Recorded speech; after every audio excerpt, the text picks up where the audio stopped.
Hey guys, it's me, Dida Ritz. Welcome to my show, Detailz with Dida Ritz. My show will Hold on a second. Did you hear that? Yeah.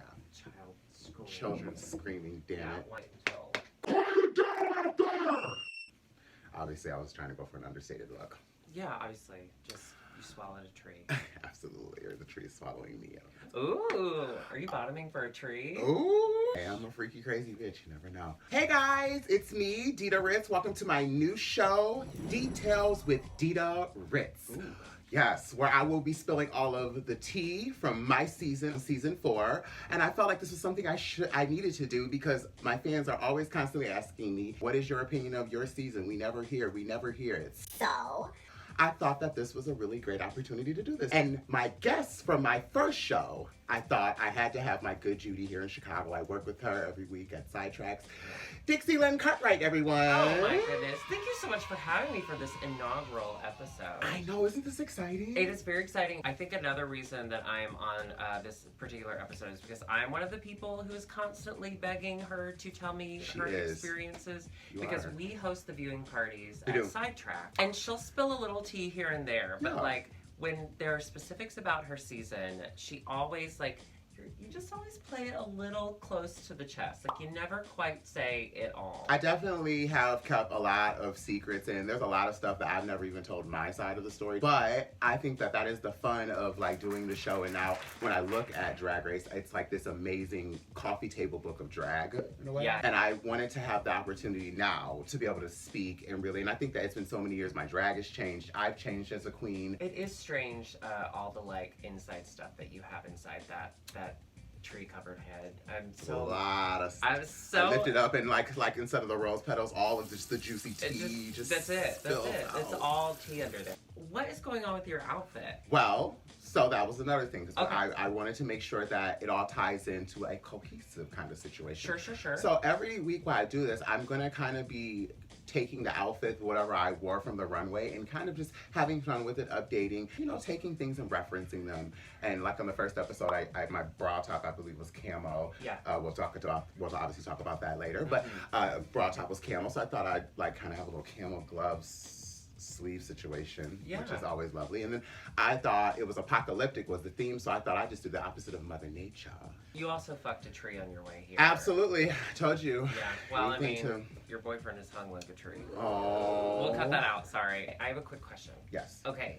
So take us back to before the entrance looks. Oh. Where do they keep you? What's going on in your head? Oh, yes. It's actually really intense because you get there and you immediately feel like there is this sense of like you're important. Yeah. We got to keep you away from all of the other girls. There was even a moment I remember when I got to the airport and Chanel. Shout out to Chanel. I remember Chanel was like, "Oh, wait over here," because she told me that the other girl is over there. There's another contestant over there, so you can't see them. So I remember having to wait around the corner at the LAX airport. Chanel at the time was the coordinator of all of the girls, kind of like the PA for all the girls. I didn't know that. And she also, I believe, worked on the show and kind of like the wrangler for all the queens. She was the mother. You know, because when you're in a situation like that, I don't think people really realize you're like taken away from your entire world. No phones, no computers. When do they take your phone? They take it right when you get there. Like in the airport or like when you get to the studio? Well, see, it might change now. I've heard some stories actually about how like now there's like metal detectors and there's all type of crazy things. There was like even none of that when we did. Right when you got to the hotel, all the producers came in. We did a little bit of filming of me waking up and everything. There was kind of like a go through of my luggage, but not anything really intense. And then I remember the phone was taken out of my room, so I couldn't like make any phone calls. And then they took I think I had my iPad and I had my phone with me at the time, and they took both of those things. Is that when it started to feel real? When did it first feel real?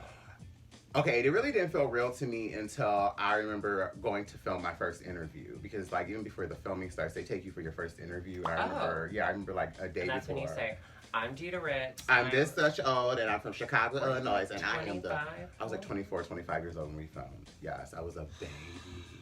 Those were the days. I can't believe we're aging backwards. I know, right? I remember walking past to go do my first interview, and we hadn't even filmed anything yet. Still have not met the girls. Still don't know what's going on, but we know that we are on Drag Race. We're in the studio, And I remember we walked past the runway to go to the interviews, but the runway wasn't lit up. It was just the runway set. And I was like, and I remember the first set you saw. Yeah, and I was like, oh my God. I was like, is that the, and Chanel said, yes, it is, keep walking. We did interviews, and then I remember there was like a whole day of being in the hotel room, and then we just started filming, I remember. And it was like, boom, boom, boom, after that. So you're dressed, you're about to go into the workroom. What in the world are you thinking? I did not necessarily want to audition for Drag Race. I enjoyed Drag Race. I enjoyed what the show was. I enjoyed the concept. I thought it was amazing. I would work with the girls when they would come to town here. So like, it was really cool, but I never had any interest in wanting to be on Drag Race. Like, it never was like, oh, okay, I want to do a Drag Race. The like, goal. Yeah. Right. And so it wasn't until like, getting ready, and then the producers like walking you into the like studio, and then you go into like a room. The room they had us in was just a white room with one chair and a fluorescent light.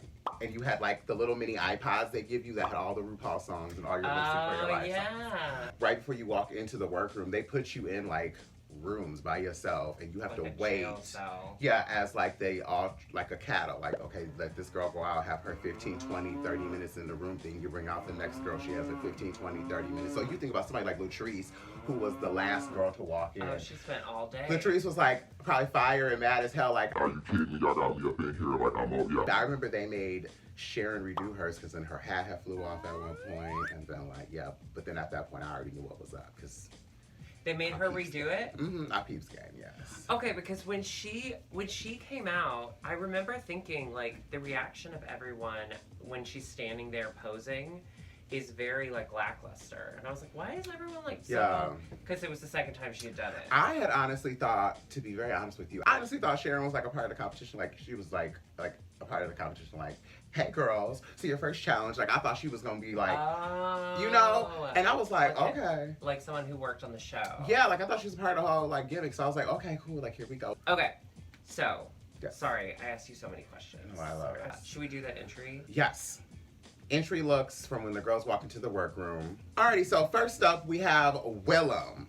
You may think that these photos are just pictures from the television taken with an iPhone camera, and you'd be right. Enjoy. Willow, my good Judy, who another one I'm really close with from my season 2. I have a really great friendship with her. Yeah, I love Willow. She's dope. I'm obsessed with Race Chaser. Race Chaser is so good. Podcast, her and Alaska's podcast, who is also I Love Alaska too. I love how they both just have fun and talk about Drag Race. They're in it, but then they just talk all the shit about it, so I love it. Yeah.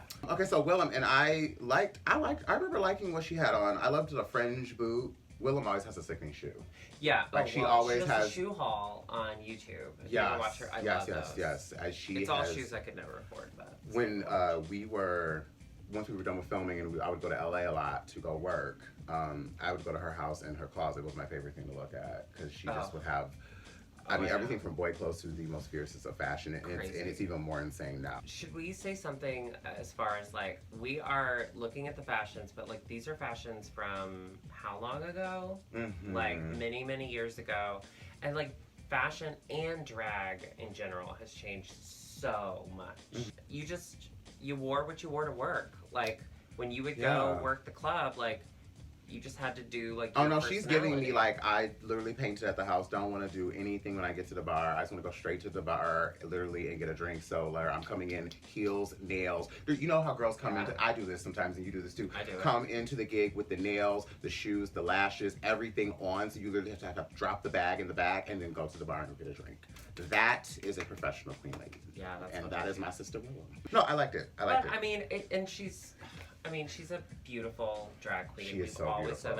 This is, of course, you know, the time of the beard. This is when she... Yeah, she did have that 5... You know, okay, so here's the crazy thing. They talk about the 5 o'clock shadow, and I swear to God, I didn't notice, and I'm not at all even bullshitting, I didn't notice it until Michelle had said something about it, and I was like, oh...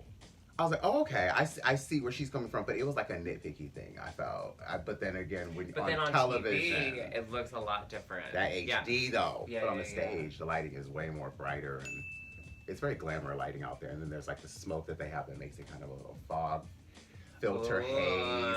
Yeah. You know, so I don't really see everything out on the runway, but when we was in Tucked, I was like, oh, we're on Tucked, I see it. But overall, she looks cute. Overall, she looks adorable. And she had the most cutest little giggle when she walked in. Do you remember that? Yeah, she was like, she was like, oh my God. Yeah, I know, right? She can't believe she's actually here. Yeah. So next up is La Chance. Beyond. LaShawn Beyond. LaShawn she's an amazing seamstress, first of all. Oh. She's an amazing seamstress. She makes like prom dresses. Sometimes I see her like gowns come through my feed. I liked what she was wearing. I always said that if she put her arms out straight, wouldn't she look like the Prince symbol? Oh, yeah.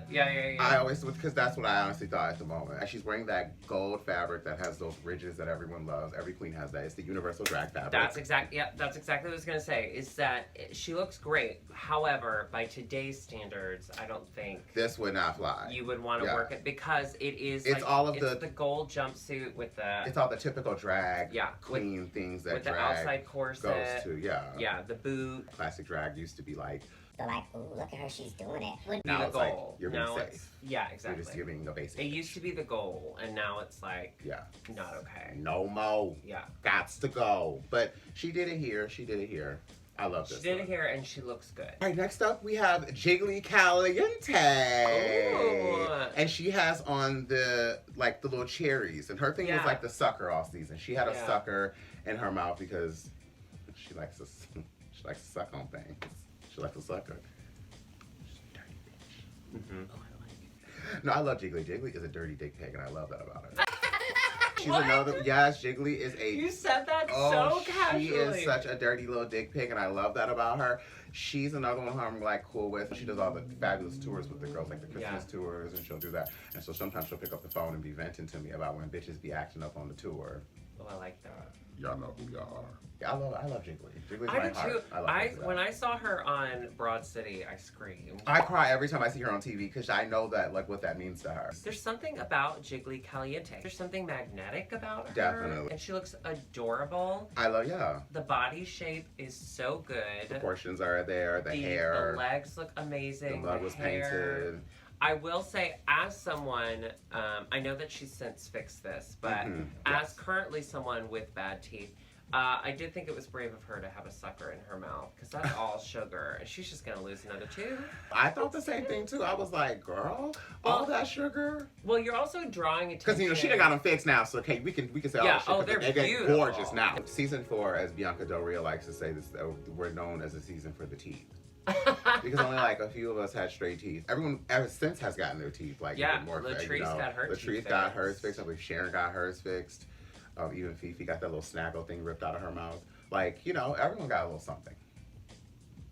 Not snaggle ripped out. Next up, we have. Speaking of, Fifi O'Hara. I was very excited about seeing Fifi, I remember, because... You screamed. I screamed because, here's the real true tea. I screamed and made the really big deal is because I did a show with Fifi a few days before, and she had been telling everybody in the dressing room that she was already on the show. And so there were people already saying oh, well, thank God I finally know somebody who's on the show. I know somebody who's on the show. So I was like, oh, you're going on the show? I said, well, then and I know how Fifi is. Fifi is very cocky. She's very arrogant. So I was like, oh, well, then I went right over to her and I said, you're on Drag Race? You're on the next season of Drag Race? And she was like, yeah. I was like, I'll see you there. And she was like, you got on. And I can remember the look on her face. I'll never forget. It was true, shock. She was just like, oh. And so when we walked in, that's why I had that moment of because you want to be happy, a bitch there, and I do like to consider myself a pretty bad bitch in the game. So I wanted to be able to be I know somebody, whoop-de-whoop. Were you excited to at least have somebody from home there? Oh, I was because because as you know, it was 3 of us that season. Yeah. So Fifi had already walked in, and then I had walked in. So it was nice to see her and be like, oh, this is exciting. And then even at that, there were other people there I knew who I had worked with prior to even So I was very excited to see her. Well, overall, I like the look. I think it's dated, but dated for that. You know what I thought about this look though? I honestly thought this is quintessential signature Fifi. It's very all of her components, the shoulders, the headpiece. It's very glitterati, the shoe, the body, the face, the hair. It's very signature Fifi. It looked polished, and it is something that I think updated a little would look great walking into a workroom now. I think somebody could definitely wear this in the workroom today, and they would the fans would just be like, oh, she's socking it. I think she could. I think that's yeah. Next is Madame LaQueer. Oh, Madame LaQueer. Shout out to Madame LaQueer. She lives in LA. She's a LA girl. When I saw her. She was very lovely, and first thing she said to me was, "My God, you are beautiful. You are painted." And I went, "Oh, thank you." But then at the same time, I'm like, "This is a competition, so this girl just having that moment, be shady, whatever." But I thought it was like what her look was giving was the proportions were there. The hair, I do remember thinking like the hair could be more. The hair could have been more. Like it was that flipped situation. It could have definitely been like whooped and like bigger in proportion. Because when you're a big girl, you gotta proportionize. All right, so next up we have Milan. Oh, London, Paris, Milan. Now let me tell you, I worked with Milan maybe like literally 2 weeks prior to Drag Race happening. Okay. And I remember thinking like she gave me like black mahogany, like Diana Ross. Her features were different. It was something I think black girls, we all have like our own thing we do, but I had never seen a black girl quite like her. Like give like that very enchantress, like something out of like fairy godmother vibe. You know what I mean? Like she was it was something about her vibe I loved. Like shout out to Milan. I love Milan. She's a sweetheart though. But I liked her look. I liked her look too. The suit with the hat. I liked it. I thought it was cute. You didn't like it? I liked it actually. I really did. And that's no shade. There's like for me, and I'm just going back. I of course watched it, as it was airing, but I'm just going back for this series to watch it again. Yeah. And from my memory, there was like a likability factor that was missing from her. She was she had to go through a lot in our season. She's polarizing. Yeah, she's polarizing, and I think it was the lip syncs that kind of got everyone with her, and there was the lip sync and the ripping of the wig off, which we will obviously talk more about. Nowadays, girls are very polarizing like that now, but people have to remember before all of this death dropping and all this stuff that was happening, people like Milan were doing it and was setting the trend, in my opinion. So, all right. So next up we have Alyssa Summers. I forgot she was on it. She was forgettable to a lot of people. She walked in, I went, it's the curse of being the first girl to go home. Now everybody can have a Vanjie moment, I guess you could say. I felt bad for her. Our stations were right next to each other in the workroom, and as we were unpacking, I saw all the stuff that she was unpacking, and there were these beautiful gowns and these costumes, and I was thinking like, oh my God. But I remember her telling me Alexis Mateo had let her use some stuff and had given her some gowns or whatever. So like, I felt bad when I saw her like walk off. I remember when she got eliminated, I was like, damn, because like, I know she came prepared. Her look when she walked in, I wasn't a fan of her look when she walked in. I remember thinking that. I was just like, oh, okay, it's cute. It's fine. The hair. But yeah, I just wasn't, I wouldn't wear it. I don't know. I'm saying this fully as someone in like a jean vest and like. And I'm saying it's being fucked by a tree on top of my head. Yeah. Yeah, I would have worn it then. You only wear things found in nature now. Yes. That's who you are now. So next up. Oh, look at that beautiful blonde. Who is that? It's me. Okay, Dida. Okay. Dida. Let's get into it, Dida. honey. Let's get into it. Talk me through the decision-making process.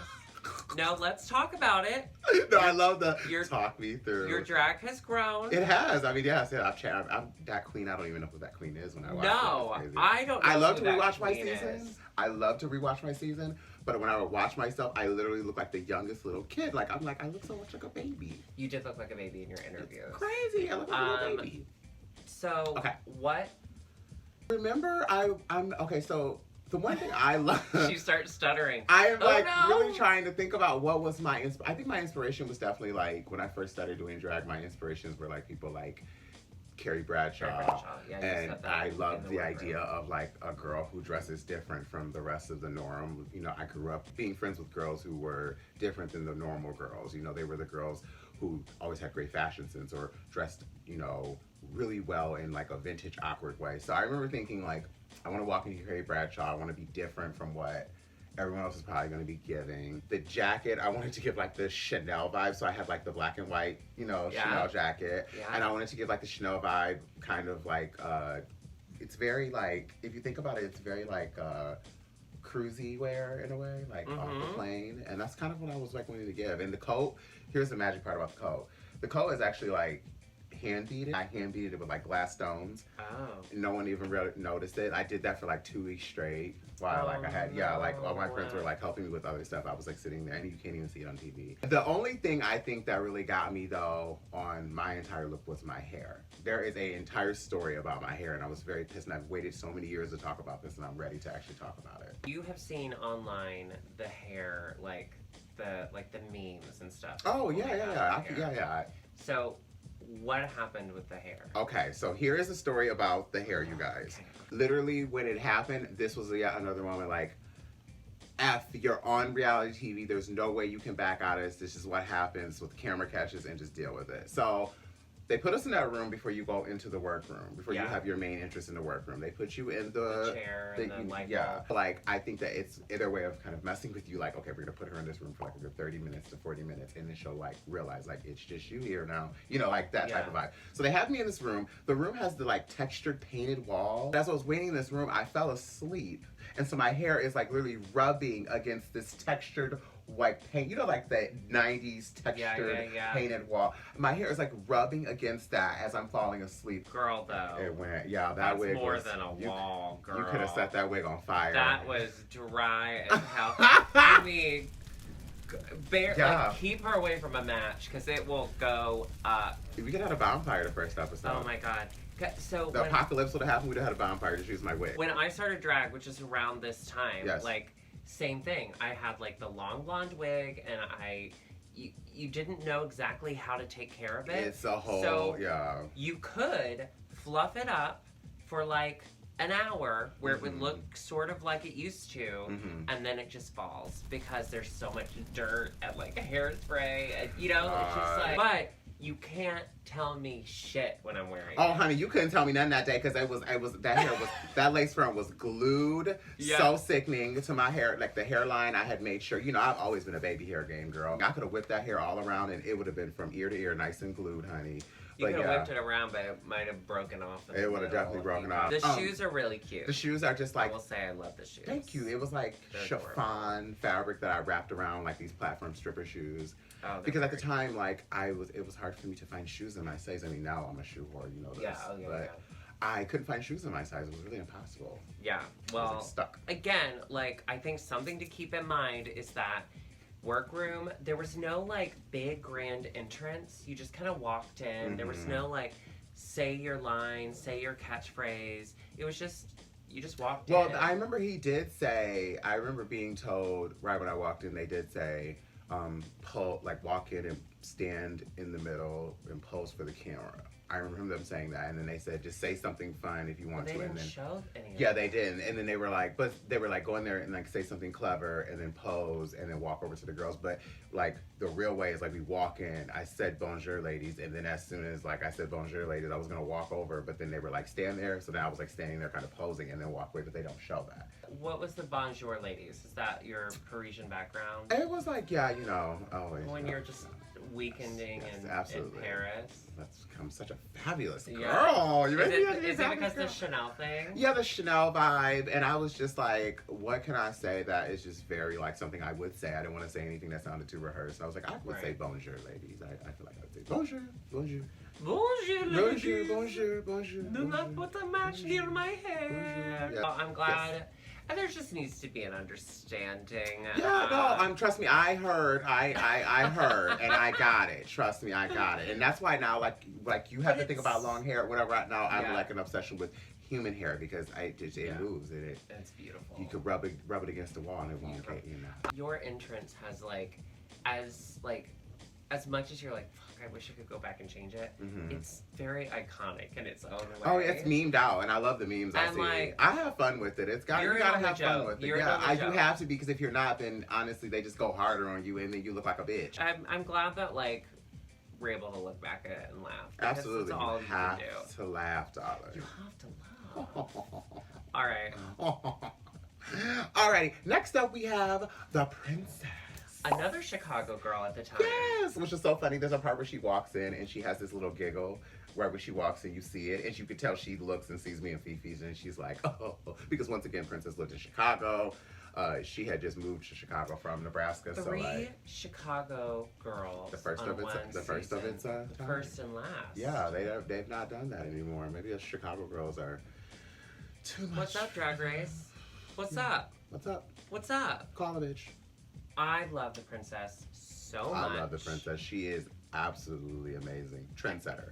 One thing that people don't know about the princess, and that I didn't know until like I had a moment to chat with her in person, is she's really funny. Oh, she's super hilarious. Yeah. Her that does not come through on the show. No, it did not come through on the show at all. Yeah, she's like really funny. She is a goofball. Really quick-witted. Yeah, really dry. quick-witted. Very. She has her few shady moments, and they did not show any of that on the show. It was. Yeah. She was. I don't know. It was interesting. And her drag. I love her entrance look. Like, love it. Yeah, I believe at the time this was like kind of like a ode to like a Louis Vuitton kind of vibe. She always has that like click to fashion, you know? Mm-hmm. Some girls are like really, really good at that and can reference really hard. Some have a little bit more of a struggle to do that, but with her, she's always referencing fashion, which I think is so cool. Well, and her looks now, I mean, I like her look then, but like her looks now, stunning.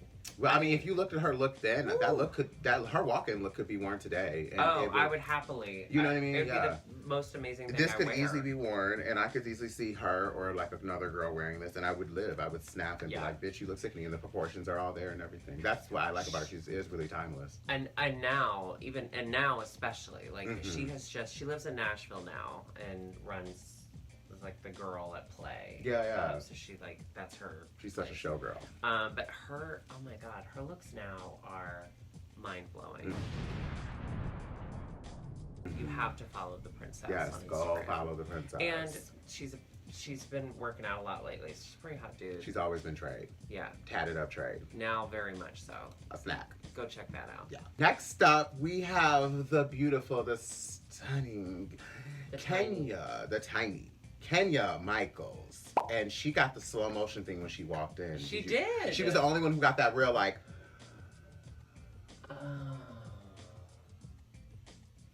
you know, that whole thing. I was like, damn it.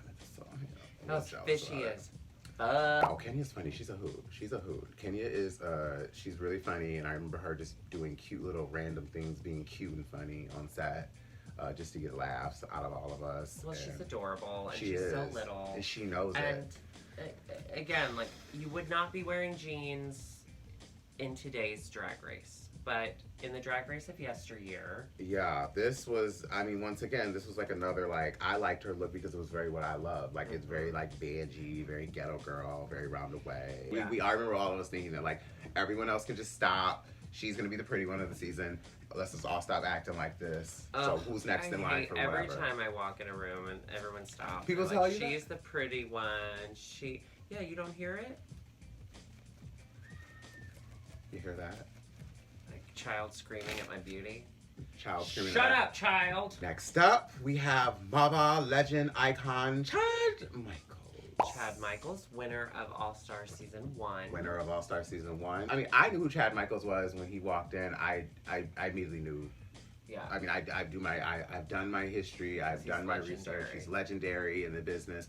And I was, like, excited even just to think, like, oh, my God, I get to share the season with Chad Michaels. I do remember thinking that, like, oh, my God, I get to share this season with Chad. And like, back in that time, you know, before the social media thing, it was about the queens who really knew how to impersonate really well these divas like Diana Ross, like Tommy Ross is really good with Diana Ross. I knew drag as before this show. It's just like impersonators. I thought that's all it was like, you gotta do Dolly Parton, you gotta do Madonna, you gotta do something, you gotta do Liza. Those were like the champs. Yeah.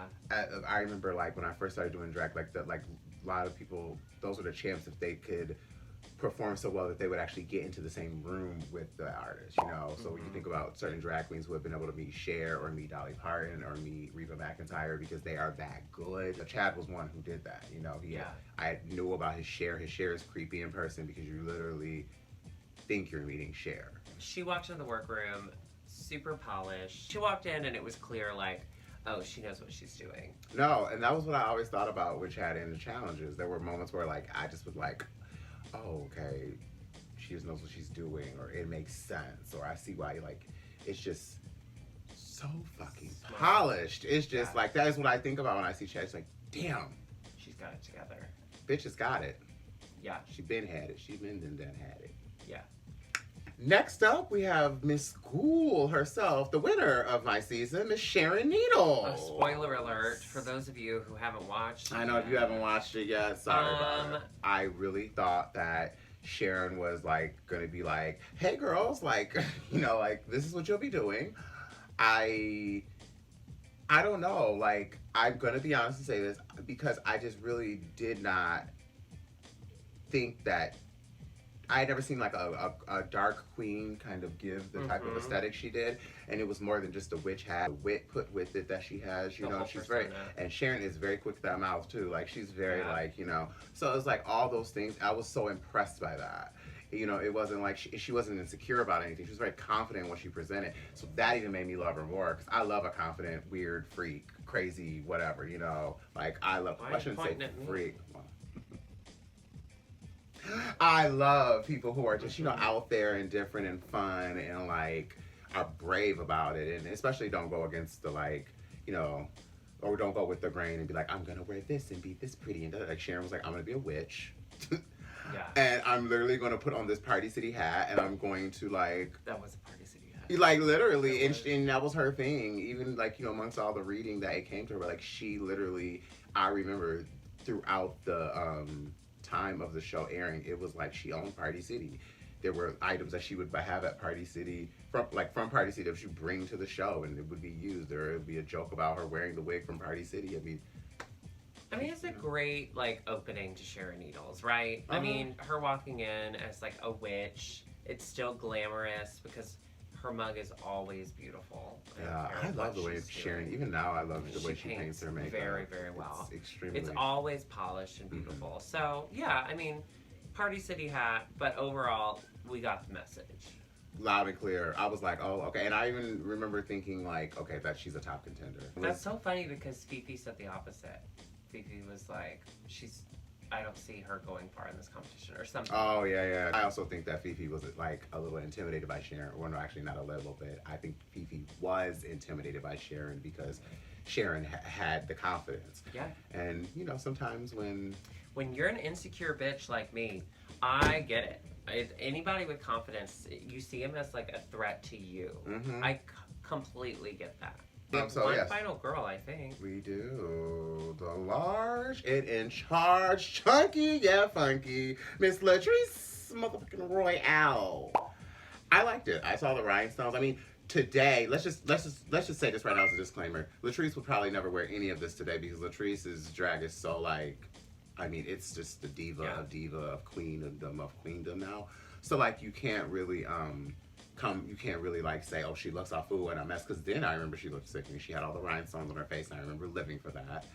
And I also loved just you literally, if you've never met Latrice before, you literally feel this feeling of like, okay, like this is a great person, and you know, you want to get to know her more. And I knew that even during filming, like everyone, she had a vibe with everyone. She struck up a bond with every single person.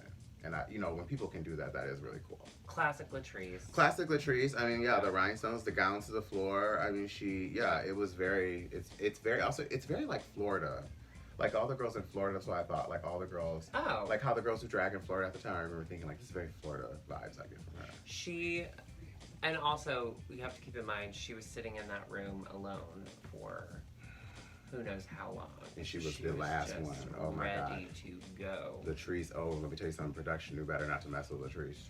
They just knew better. They would try, I think, all of us at one point, but not Latrice, because they knew Latrice could literally pick up the building and shake it if she had to.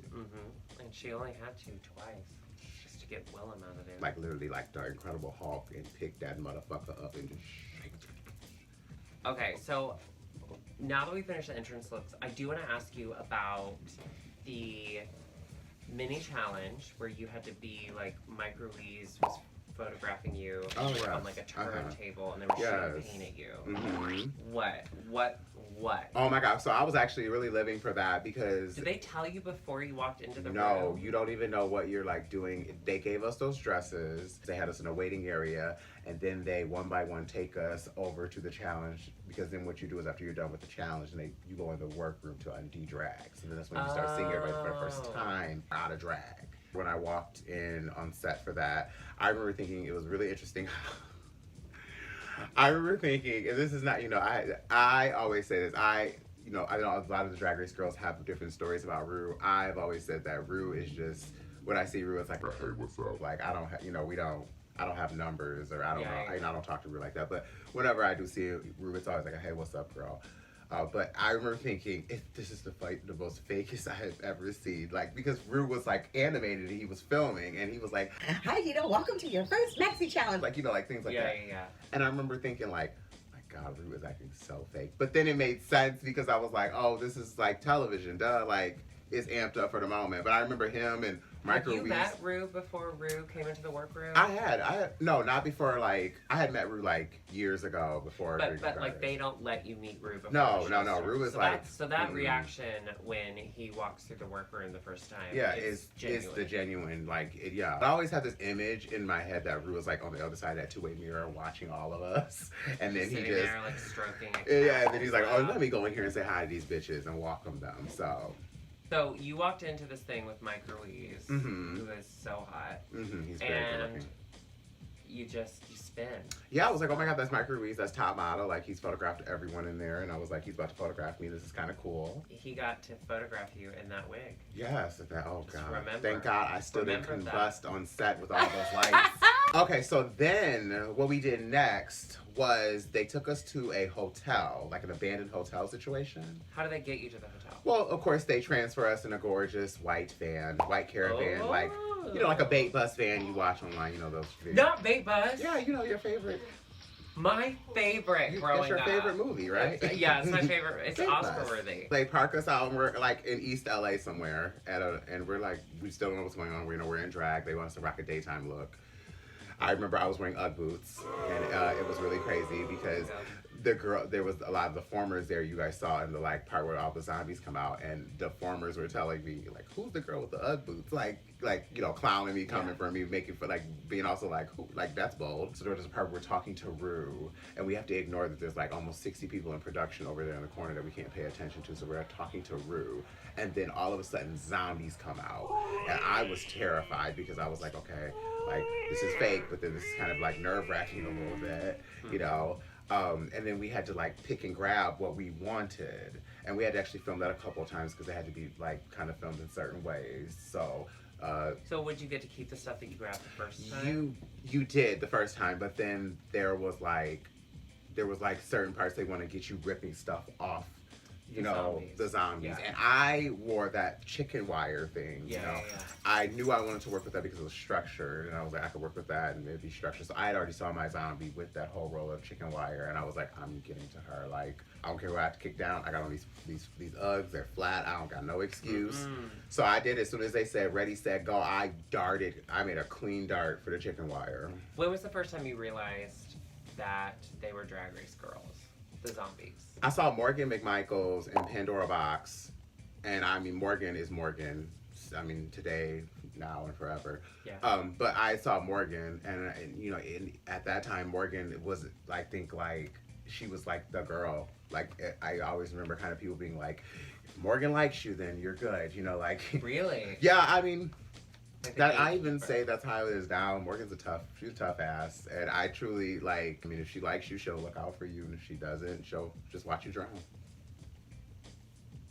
I don't want to drown. You were definitely excited because it was like another official moment of like, oh, I'm a Drag Race girl, and there's these other formal Drag Race girls, and at the time it was still becoming something so new and exciting. So it was cool to like be there and see these girls back on filming, and you also thought like, okay, if this is their opportunity, then maybe somebody will call me back for a filming opportunity.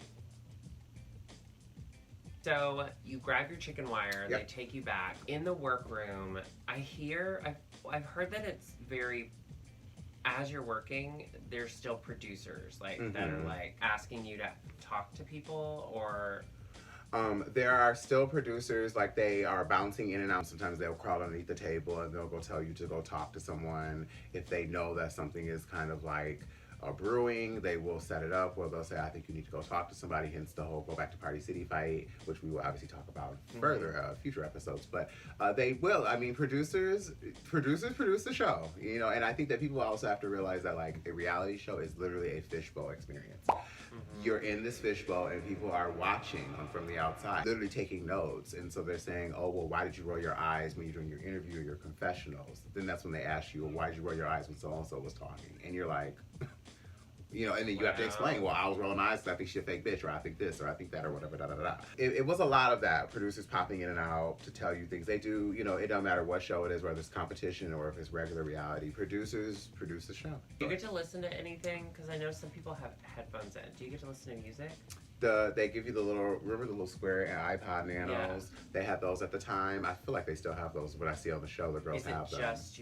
It's like music? Every RuPaul song known to man.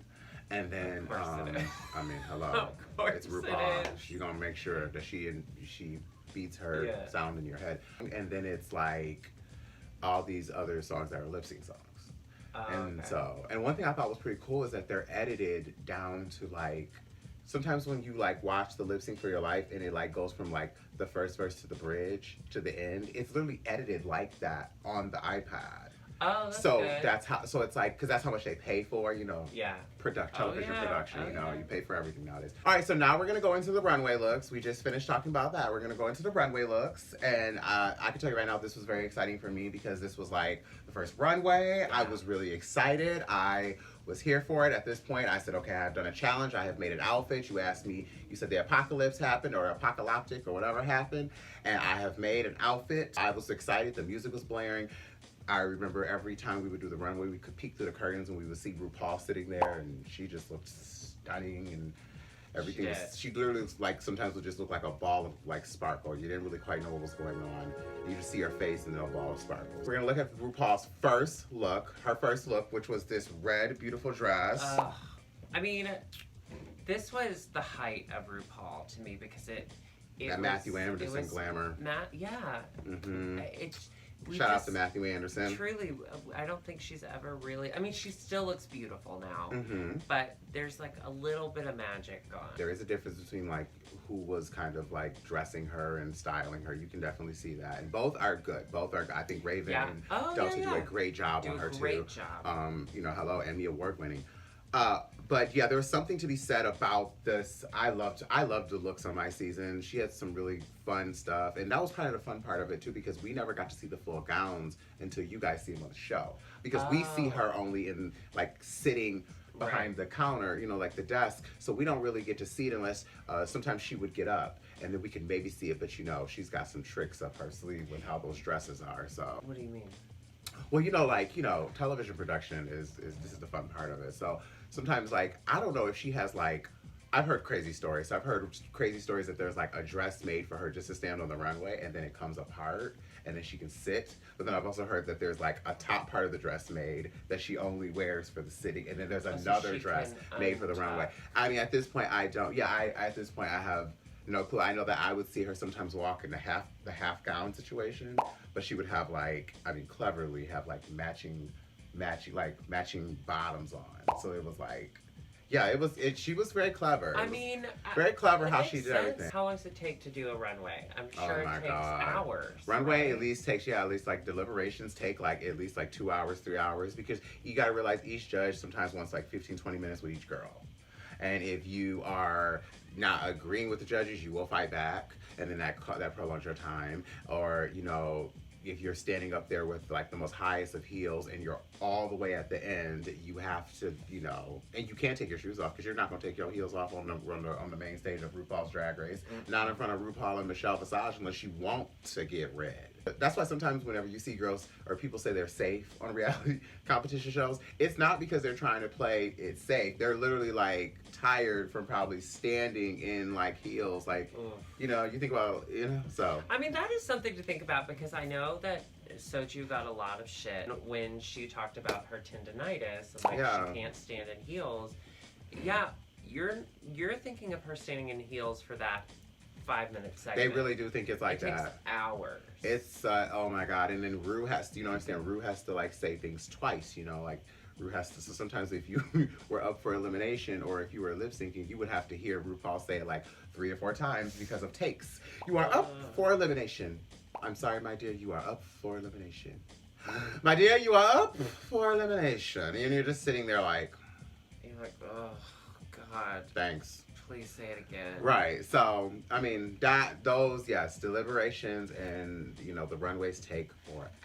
And you always do the runway twice. We always did the runway once with music, and then we would do it. What? Yeah, we did it once with music, and then the second time you do it with no music, and you hear all the judges, like, shade and critiques, which is fun. You do it with no music, so it's just your clacking. Yeah, and you're just like, you walk out, you're feeling it, and you're just walking, and you're just like, girl, what's the tea? And you hear the judges going, ooh, yeah, she's fierce. I'm living for her. They're making some type of pun about what you're wearing. Or sometimes they'll say, like, I heard Rue say this or whatever, and I'm like, how can you hear it? And then I didn't consider the fact that it's because you're walking in complete silence. Yeah, and you're literally you have to like keep the face and, you know, be fierce and act like there's music playing. That's, you know, and they're hilarious. Yeah, production, ladies and gentlemen. Hilarious. Alrighty, so we're gonna do like a quick because it's a super-sized episode. We obviously had to go through the first walk-in looks, then we got to go through the runway. So we're gonna just like do some very quick. Yeah. What we think, okay? We won't get too deep into Alrighty, these. so the first one up is Willem, and I loved what Willem was wearing. I honestly thought it was like super like Vivienne Westwood, like an early McQueen kind of vibe. I love she had the gas mask in the back of her head too. I thought that was pretty smart. Fun. Yeah. The body is super right. Yeah, as always. Yeah.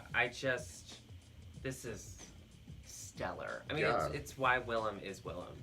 I think it's wonderful. I would applaud that today. No, absolutely. If I could see a girl wearing that today, and it's very on brand moments. And the one titty, love. I'm here.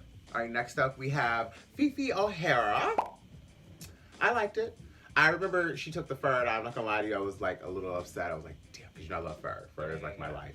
I'm very Cruella de Vil that way. And I remember thinking, I have seen her kill many puppies.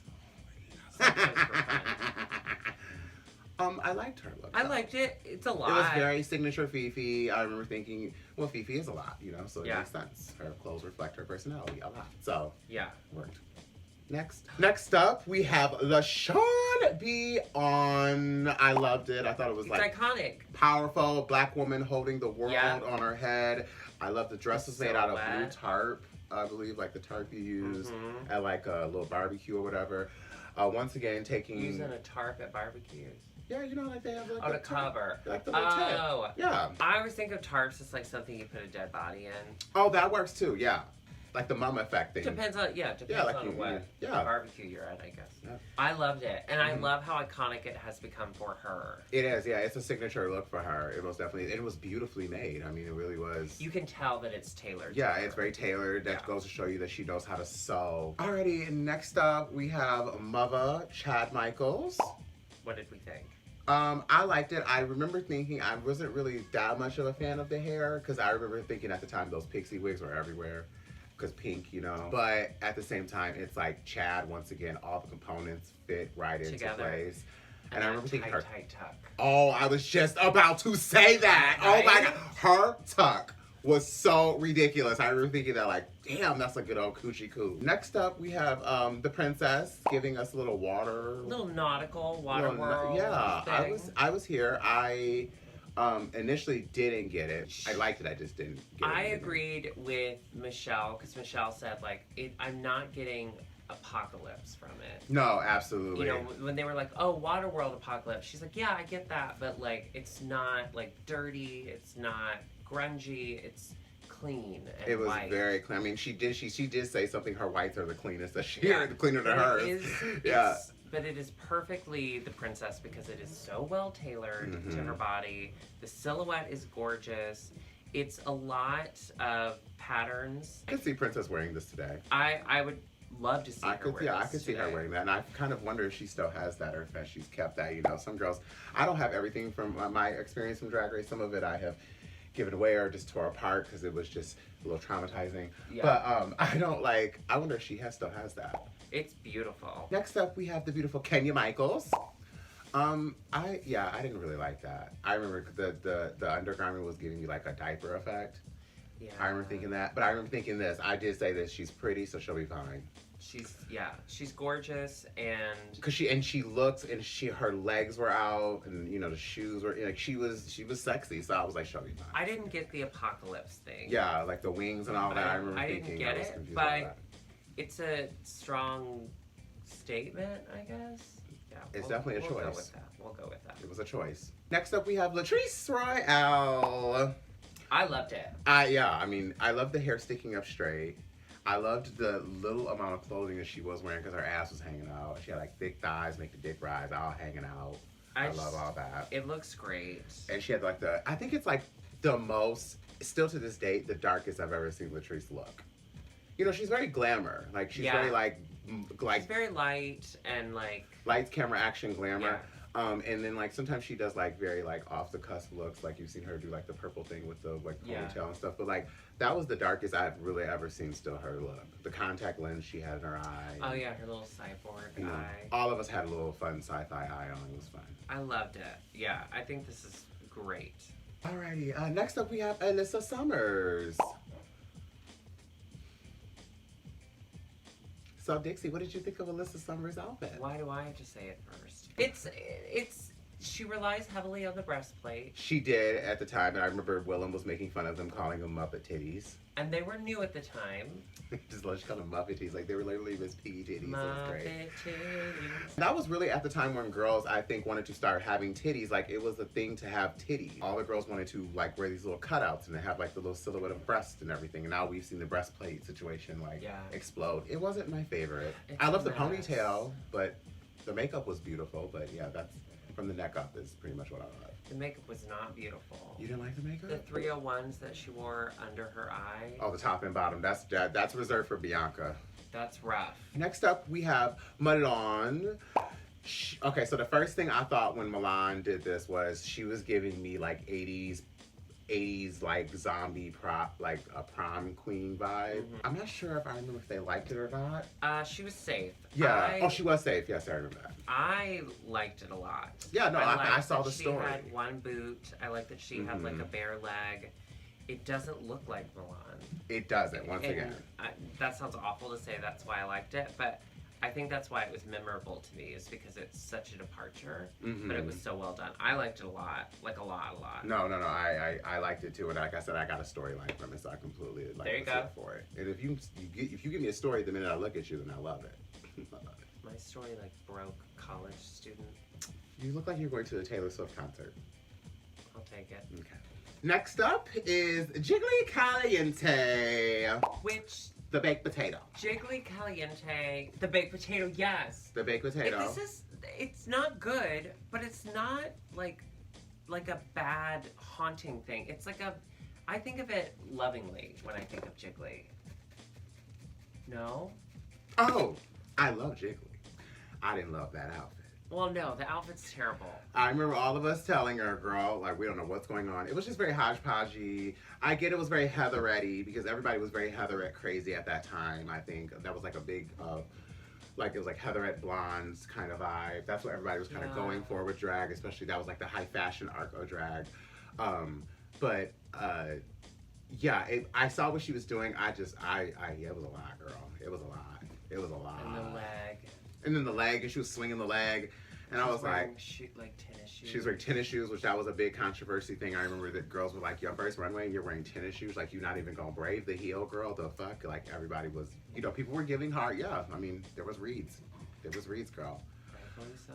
But I mean, but I look back on it and like, yes, it's awful, but it's so comical at this point that like. It's a fun thing to associate with her. Just baked potato. That's all we remember calling her, was a baked potato. I like that, actually. Next up is me. Dida Ritz. Dida Ritz. Okay, I will give my opinion first. Yes. Because that is you. Yes. I think it's beautiful. This is one of my favorite runways, I remember. I loved it. It's really well made. Thanks. No, I loved it. The hair, the makeup, it all really, really works. Were you pleased? I was very pleased. It's one of my favorite runways I've done, and I thought it was sexy. I thought I got a little ass shot. I remember on the runway, they did a close-up of my ass, so I remember thinking like, okay, well, that's pretty boss, bitch. To get the little ass shot, be worthy of a good close-up like that, and my ass looked great. It always does. It always does. Still does, y'all. It's getting bigger though. It's a crazy thing. Fuck off. Like mine's like. She got that C booty. I can like hang. I got a what? A C booty. A C, like it just the goes. Letter. It just goes in. I could put my wallet in it. Yeah, I loved it. I thought it was very like apocalyptic, and I thought about my storyline was kind of, I remember thinking like, obviously I'm going to be turned into a zombie of some sort, so I want to look like some fierce Queen of the Damned kind of vibe. What I like about it is that like it's not some like heavily structured like huge gown. It's very cheeky. It's literally it's well made and well styled for something that is pretty simple. I love the color of the panty too. Oh, thank you. It was snakeskin. It was a snakeskin vibe, I remember. Yeah, I loved it. And next up, we have Madame Le Queer. With a foot on a plate. It was about foots, apparently. Her and Jiggly were very hungry for feet. It's fine. I like this more than what she walked in on, actually. I feel like this was more sexier on her, and it like the proportionizing, and I think her legs look great. She looked like I don't know. I like that look more than than when she walked in on. The foot, it's fine. Yeah, I didn't understand the foot. Next up, we have Sharon Needles. When you really look back at this look now, it was funny. I remember Jiggly looked at me and she said, "Girl, what is that?" And I said, "I don't know." I remember thinking, "I don't know what that was. I don't know what that is. Like, I have no clue." But when I look back at it now, it was almost like, duh. I didn't get it until like literally when we did the first runway. You know, we did the runway twice. Yeah. So I didn't get it until we did the first runway, and she literally started. She comes back, blood all over her, and I go, "Did you bleed on stage?" How did she do the runway twice then? Because the thing is, it's all in editing. So like, even if she did the runway twice, you know, they would use the first exactly. Part. Oh, you're right. So I remember she came back and it was all the blood, and I went, "Did you bleed on stage?" And she's like, "Yeah, I had blood pouring out of my mouth," and I went, and it clicked right there, like, oh my god, duh. Like, once again, this is why you're here, because you're brilliant. She really understands her dark shit, so that's why I was like, I get it. Alrighty, so now we're done with the runway looks. They've deliberated. Lip Sync for Your Life moment came. The song was Toxic. Britney Spears. Yeah. Now, I remember thinking this. I'm gonna keep it all the way real about this. Jiggly turned it out, and I remember Alyssa didn't turn it out as hard. But I remember Jiggly turned the song out, and I almost felt like it was Jiggly fighting for her, like, she knew she, like I said, was getting baked potato couture, so she knew that wasn't, like, good enough to keep it up, so she had to fight. Say that again. Baked potato couture. Alyssa didn't really slay it that hard. She wandered around. Yeah, and see, that tends to happen when one girl is on stage slaying it, and then the other girl is, like, trying to, like, not, or she knows she's not slaying it as hard. The girl just walks around, or she's just like, you know what? Okay, to be fair, if I ever had to lip sync against you, that's exactly what I would do. I would just wander around. I'd go find my cab because I know I'm going home. We'll get her Uber together.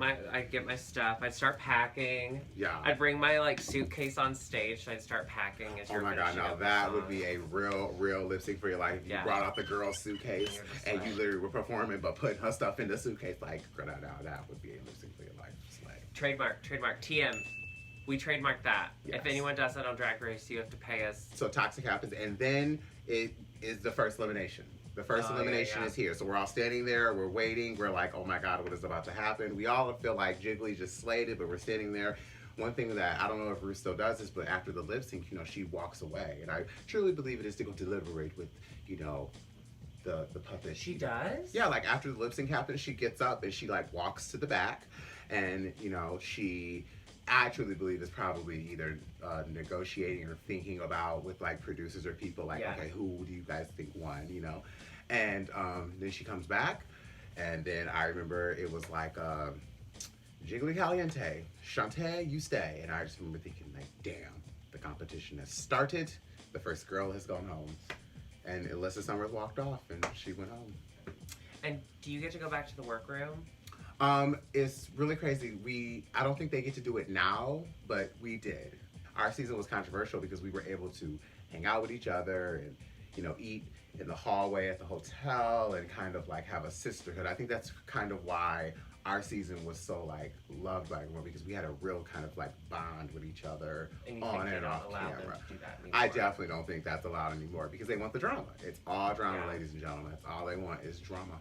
So you go back to the workroom. Where's Alyssa? Alyssa is packing her things. While y'all are in there. While we're in the workroom, and like, yeah, she's like packing her things. Now it's like it's different. It's different. The girls go in there. I think they like D-drag. They leave notes for the girl, and then the girl can come in and pack her stuff up, and then she doesn't see her fellow sisters until, you know, the season's done at the reunion or whatever. Okay, so you finish that. Mm-hmm. You go back to the hotel. Mm-hmm. When do you start shooting the next episode? Immediately the next day. Immediately the next day. I remember that it was like we would shoot 2 episodes and then it would be a break, and it would like usually take 2 to 3 days to shoot an episode. Like in the beginning it would take like 3 days, but then they got us just on a 2-day vibe. Like you come in, you get the challenge, you work all day, you come in the next day, you present the challenge, or you look at the challenge to see whatever, if it's an acting challenge, and then like you do the runway, you know, untucked, elimination happens, and then you leave. You go straight back to the hotel. That's a marathon. Yeah, it is. I mean, it really is the drag Olympics. People don't really understand like how much it really is like a task to do the show. That was a great experience for me to go through, and I don't know, I think I've always been trying to improve myself from that experience, but I've never had given myself a chance to kind of talk about it. Well, so I'm glad to be here to talk about it. A lot to say. Okay, guys, so that, I guess, is a wrap for episode 1 with Detailz with Dida Ritz. I'm super excited. I'm super excited to tell my side of the story. Yeah. If you guys make sure you subscribe below. Thank you, Dixie, for being here. Thank you. And we will see you next week for another fabulous episode of Detailz with Dida Ritz. Bye. Bye. Well, you need to air that out. Oh my God. Like, seriously, I have been tucked the entire episode. Tucked the entire episode. Sitting. You did that. What the hell we do for production nowadays. Not me.